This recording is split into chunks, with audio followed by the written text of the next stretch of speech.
Kaine from Longwood University in Farmville, Virginia, and welcome to the first and only vice presidential debate of 2016, sponsored by the Commission on Presidential Debates. I'm Elaine Quijano, anchor at CBSN and correspondent for CBS News. It's an honor to moderate this debate between Senator Tim Kaine and Governor Mike Pence. Both are longtime public servants who are also proud fathers of sons serving in the U.S. Marines. The campaigns have agreed to the rules of this 90-minute debate. There will be 9 different segments covering domestic and foreign policy issues. Each segment will begin with a question to both candidates, who will each have 2 minutes to answer. Then I'll ask follow-up questions to facilitate a discussion between the candidates. By coin toss, it's been determined that Senator Kaine will be first to answer the opening question. We have an enthusiastic audience tonight. They've agreed to only express that enthusiasm once at the end of the debate, and right now, as we welcome Governor Mike Pence and Senator Tim Kaine.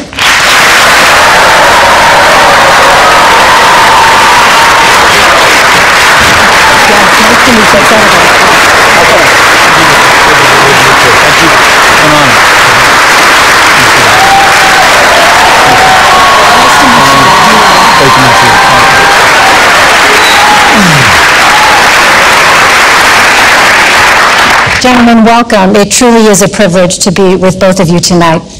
I'd like to start with the topic of presidential leadership.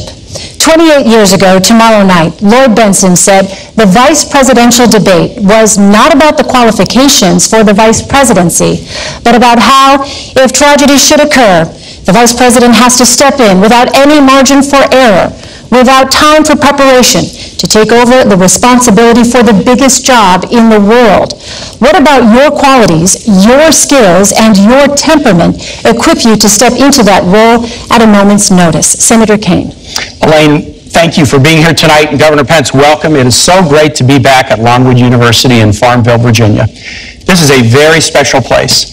65 years ago, a young, courageous woman, Barbara Johns, led a walkout of her high school, Moton High School. She made history by protesting school segregation. She believed our nation was stronger together, and that walkout led to the Brown versus Board of Education decision that moved us down the path toward equality. I am so proud to be running with another strong, history-making woman, Hillary Clinton, to be President of the United States. I'm proud because her vision of stronger together, building an economy that works for all, not just those at the top, being safe in the world, not only with a strong military, but also strong alliances to battle terrorism and climate change, and also to build a community of respect, just like Barbara Johns tried to do 65 years ago. That's why I'm so proud to be her running mate. Hillary told me why she asked me to be her running mate. She said, the test of a Clinton administration will not be the signing of a bill or the passage of a bill. It'll be whether we can make somebody's life better, whether we can make a classroom better learning environment for school kids or teachers, whether we can make us safer. It's going to be about results. And she said to me, you've been a missionary and a civil rights lawyer, you've been a city councilman and mayor, you've been a lieutenant governor and now a U.S. senator. I think you will help me figure out how to govern this nation so that we always keep in mind that the success of the administration is the difference we make in people's lives. And that's what I bring to the ticket, that experience having served at all levels of government. But my primary role is to be Hillary Clinton's right-hand person and strong supporter as she puts together the most historic administration possible. And I relish that role. I'm so proud of her. I'll just say this. We trust Hillary Clinton, my wife and I, and we trust her with the most important thing in our life. We have a son deployed overseas in the Marine Corps right now. We trust Hillary Clinton as President and Commander-in-Chief, but the thought of Donald Trump as Commander-in-Chief scares us to death. Governor Pence. Well, first off, thank you, Elaine, and thank you to Norwood University for their wonderful hospitality and the Commission on Presidential Debates. It's deeply humbling for me to be here. To be surrounded by my wonderful family, and Senator Kaine, it's an honor to be here with you as well. And I also want to say thanks to everyone that's looking in tonight, who understands what an enormously important time this is in the life of our nation. For the last 7.5 years, we've seen America's place in the world weakened. We've seen an economy stifled by more taxes, more regulation, a war on coal, and a failing healthcare reform come to be known as Obamacare. And the American people know that we need to make a change. And so I want to thank all of you for being with us tonight. I also want to thank Donald Trump for making that call and inviting us to be a part of this ticket. I have to tell you, I'm a small town boy from a place not too different from Farmville. I grew up with a cornfield in my backyard. My grandfather had immigrated to this country when he was about my son's age. My mom and dad built everything that matters in a small town in southern Indiana. They built a family and a good name and a business, and they raised a family. I dreamed someday of representing my hometown in Washington, D.C., but honestly, Elaine, I never imagined I'd have the opportunity to be governor of the state that I love, let alone be sitting at a table like this, in this kind of a position. So to answer your question, I would say I would hope that if the responsibility ever fell to me in this role, that I would meet it with the way that I'm going to meet the responsibility should I be elected Vice President of the United States. And that's to bring a lifetime of experience. A lifetime growing up in a small town, a lifetime where I've served in the Congress of the United States, where I've led a state that works in the great state of Indiana. And whatever other responsibilities might follow from this, I would hope and frankly I would pray to be able to meet that moment with that lifetime of experience. Senator Kaine, on the campaign trail, in the life of this nation, where we've weakened America's place in the world, stifled America's economy, the campaign of Hillary Clinton and Tim Kaine has been an avalanche of insults. Look, to get to your question about trustworthiness, Donald Trump has built a business through hard times and through good times. He's brought an extraordinary business acumen. He's employed tens of thousands of people in this country. And paid few taxes and lost $1 billion a year. But why the disconnect with your running mates? But there's a reason why people question the trustworthiness of Hillary Clinton, and that's because they're paying attention. I mean, the reality is when she was Secretary of State, Senator, come on. She had a Clinton Foundation accepting contributions from foreign governments. You are Donald Trump's apprentice. Let me talk about this. Senator, I think I'm still on my time. Well, isn't this a discussion? This is our open discussion. Let's talk about this. Let me interrupt you and finish my sentence if I can.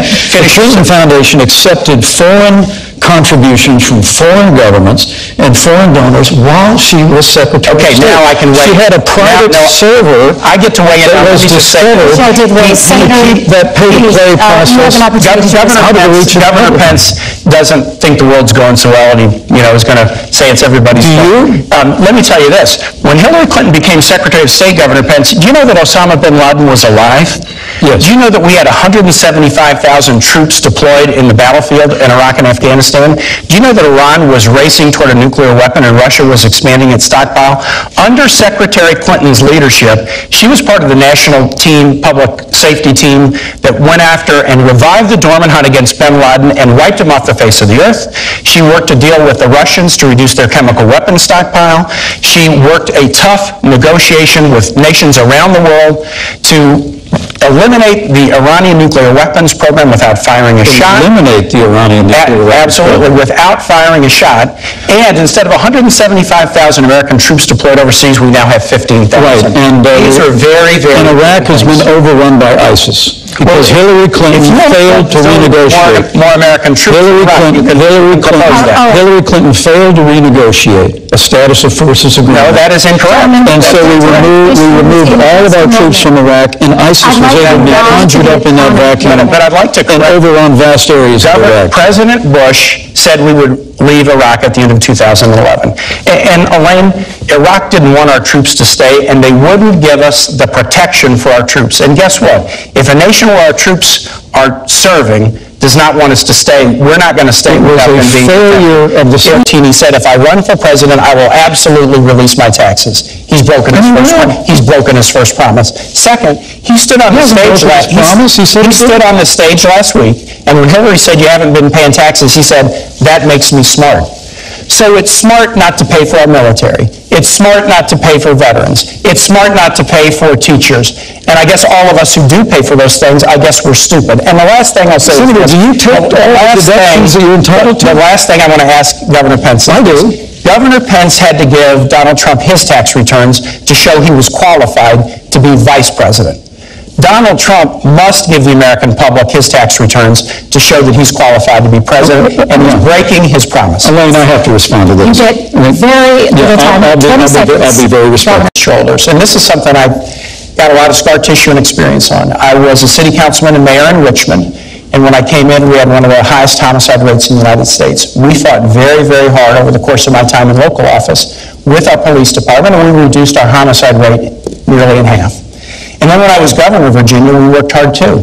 And we did something we had really wanted to do. For the first time ever, we cracked the top 10 safest states because we worked together. Here's what I learned as a mayor and a governor. The way you make communities safer and the way you make police safer is through community policing.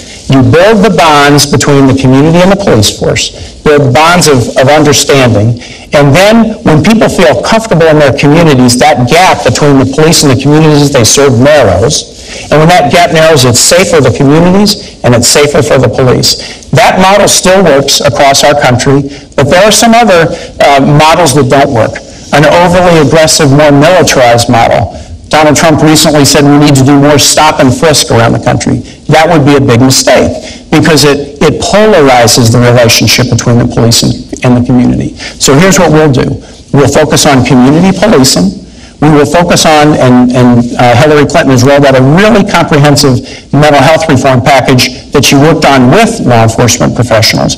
And we will also fight the scourge of gun violence in the United States. I'm a gun owner. I'm a strong Second Amendment supporter. But I got a lot of scar tissue because when I was governor of Virginia, there was a horrible shooting at Virginia Tech. And we learned that through that painful situation, that gaps in the background record check system should have been closed and it could have prevented that crime. And so we're going to work to do things like close background record checks. And if we do, we won't have the tragedies that we did. One of those killed at Virginia Tech was a guy named Liviu Librescu. He was a 70-plus-year-old Romanian Holocaust survivor. He'd survived the Holocaust. Then he survived the Soviet Union takeover of his country. But then he was a visiting professor at Virginia Tech, and he couldn't survive the scourge of gun violence. We can support the Second Amendment and do things like background record checks and make us safer, and that'll make police safer too. Governor Pence.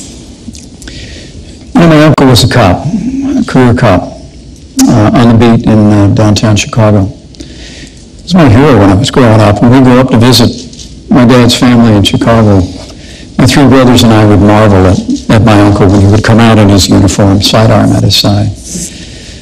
Police officers are the best of us. And men and women, white, African American, Asian, Latino, Hispanic, they put their lives on the line every single day. And let me say, at the risk of agreeing with you, I think community policing is a great idea. It's worked in the Hoosier State.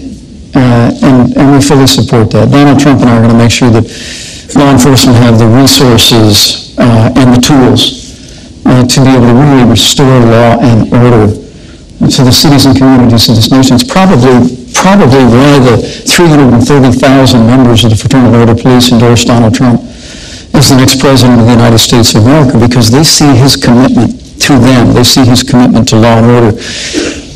But they also hear the bad-mouthing that comes from people that seize upon tragedy in the wake of police action shootings as a reason to use a broad brush to accuse law enforcement of implicit bias or institutional racism. And that really has got to stop. I mean, when an African-American police officer in Charlotte, named Brantley Vinson, an all-star football player who went to Liberty University here in the state, came home, followed his dad into law enforcement, joined the force in Charlotte in 2014, was involved in a police action shooting that claimed the life of Keith Lamont Scott. It was a tragedy. I mean, we mourn with those who mourn. We grieve with those who grieve. We're saddened at the loss of life. But Hillary Clinton actually referred to that moment as an example of implicit bias in the police force, where when she was asked in the debate a week ago whether there was implicit bias in law enforcement, her only answer was that there was implicit bias in everyone in the United States. I just think what we ought to do is we ought to stop seizing on these moments of tragedy. We ought to assure the public that we'll have a full and complete and transparent investigation whenever there's a loss of life because of police action. But Senator, please, enough of this seeking every opportunity to demean law enforcement broadly by making the accusation of implicit bias every time tragedy occurs. Elaine, people shouldn't be afraid to bring up issues of bias in law enforcement. And if you're afraid to have if you're afraid to have the discussion, you'll never solve it. And so here's an example, heartbreaking. We would agree this is a heartbreaking example. The guy Philando Castile, who was killed in St. Paul, who was a valued worker in a local school, and he